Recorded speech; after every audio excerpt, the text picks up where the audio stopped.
আপনি কি জানেন এই মুহূর্তে পশ্চিমবঙ্গের প্রতিটি জেলায় এক বিশাল সরকারি কাজ চলছে যার নাম SIR অর্থাৎ স্পেশাল ইন্টেন্সিভ রিভিশন।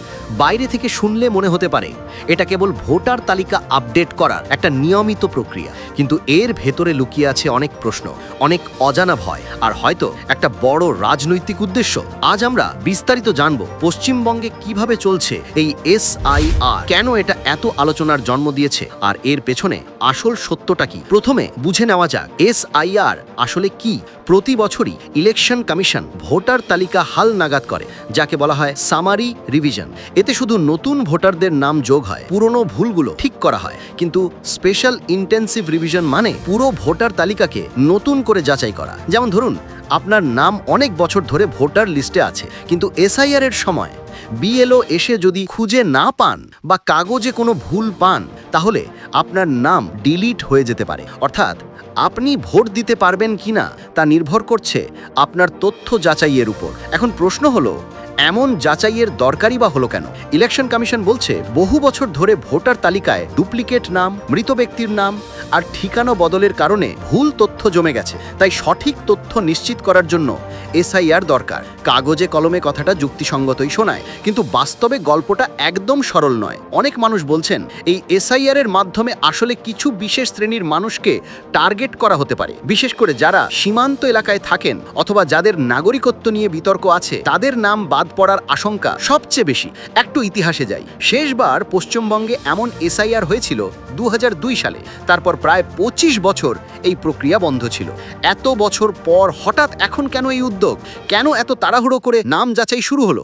এই প্রশ্নের উত্তর খুঁজলেই বোঝা যায় বিষয়টা শুধু প্রশাসনিক নয়, এর সঙ্গে রাজনীতিও গভীরভাবে জড়িত। পশ্চিমবঙ্গে বর্তমানে রাজনৈতিক মেরুকরণ চরমে। একদিকে রাজ্য সরকার, অন্যদিকে কেন্দ্রীয় নির্বাচন কমিশন। বিরোধীরা অভিযোগ করছে এটা আসলে এক ধরনের নাগরিক তালিকা পরীক্ষা, যেখানে কিছু বিশেষ শ্রেণীর ভোটাধিকারী প্রশ্নবিদ্ধ হতে পারে। সরকারি পক্ষ অবশ্য বলছে এটা একেবারে নিয়মিত আপডেট, এর সঙ্গে রাজনীতির কোনো সম্পর্ক নেই। কিন্তু বাস্তব মাঠে চিত্রটা কেমন?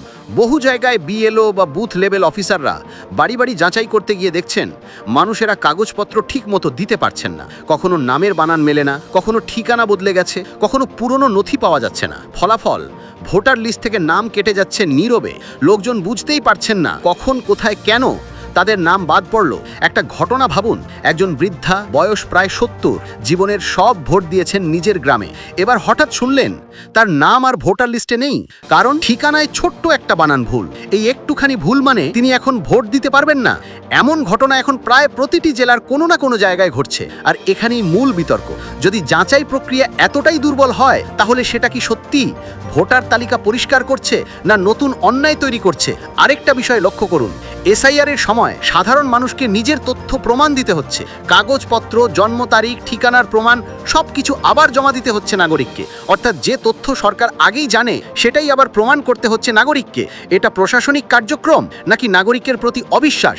এই প্রশ্নও উঠে আসছে বারবার।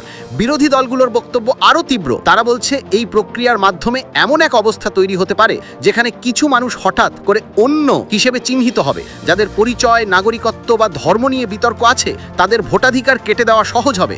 এই ভয়টা সবার মধ্যেই আছে, কারণ ভারতের অন্যান্য রাজ্যে আগে এমন অভিযোগ উঠেছিল। তবে এটাও ঠিক, যদি ইলেকশন কমিশন সত্যি নিরপেক্ষভাবে কাজ করে, তাহলে SIR হতে পারে এক অত্যন্ত দরকারি উদ্যোগ। ভোটের তালিকা পরিষ্কার থাকা মানে গণতন্ত্রের ভিত শক্ত থাকা। ভোটের ফলাফল যাতে কেউ প্রশ্ন না তোলে, সেই নিশ্চয়তা পেতেই তো এই উদ্যোগ। তবে সঠিক প্রয়োগই সবকিছুর চাবিকাঠি। একটা নীতি ভালো, কিন্তু প্রয়োগ ভুল হলে সেই নীতিই হয়ে ওঠে ভয়ঙ্কর। আমরা সবাই জানি পশ্চিমবঙ্গের রাজনীতি অত্যন্ত সংবেদনশীল। এখানে প্রতিটি প্রশাসনিক পদক্ষেপেরই রাজনৈতিক প্রতিধ্বনি হয়। SIRও তার ব্যতিক্রম নয়, যেখানে এক দল বলছে গণতন্ত্রের স্বচ্ছতা, অন্য দল বলছে গণতন্ত্রের ভয়, আর মাঝখানে পড়ে আছে সাধারণ মানুষ, যাদের নাম, যাদের পরিচয়, যাদের ভোট সবকিছুই এখন প্রশ্নের মুখে। শেষ পর্যন্ত SIR এর সাফল্য নির্ভর করছে 3টে বিষয়ের উপর। প্রথমত, BLOদের কাজের নির্ভুলতা, দ্বিতীয়ত তথ্য যাচাইয়ের স্বচ্ছতা, আর তৃতীয়ত রাজনৈতিক প্রভাবমুক্ত সিদ্ধান্ত। এখনো পর্যন্ত পাওয়া তথ্য বলছে কিছু জায়গায় কাজ ভালো চলছে, কিছু জায়গায় চলছে অব্যবস্থা, আর কিছু জায়গায় চলছে ভয় ও বিভ্রান্তি। কিন্তু সবচেয়ে বড় প্রশ্ন রয়ে গেছে, এই প্রক্রিয়া শেষ হলে কি হবে? যাদের নাম বাদ যাবে, তারা কি আবার নাম তুলতে পারবে? তাদের জন্য কি বিকল্প ব্যবস্থা আছে?